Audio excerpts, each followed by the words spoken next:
It has been almost a year since the last municipal election saw the size of city council shrink from 44 members to 25, plus the mayor.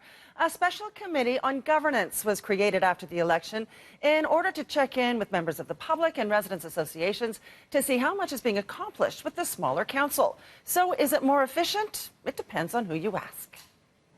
Things are going well. Council's processing a lot of business. The meetings are happening.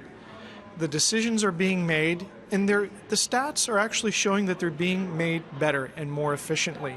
I'm really excited about that.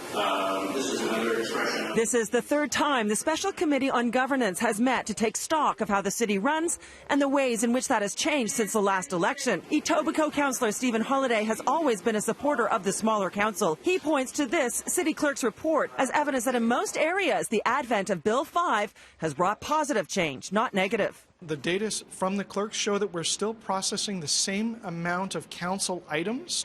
Our meetings are shorter, and there's less pining on particular issues. I would think that that makes a more welcoming environment for a member of the public to drop into the meeting and to say what they want to say in front of the group. It's a friendlier room, it's a warmer atmosphere, there's less fighting going on, and we are efficient about our decisions. Such an avalanche of stuff coming down, and we're exhausted. But others disagree. Sue Dexter is an active member of the Harbour Village Residents Association, and she says there's been an increase in the amount of work her association has had to take on to pick up the slack for municipal representation in her neighborhood. She feels the public is less engaged in the democratic process, and that's because with a smaller council, it's harder and harder for residents to get their voices heard. It's added to the burden of the councillor's office, managing the avalanche of material that's coming in there, his responsibilities now on multiple committees. He has fewer committees to go to, but more responsibility because he's got a larger population. Right, it's difficult.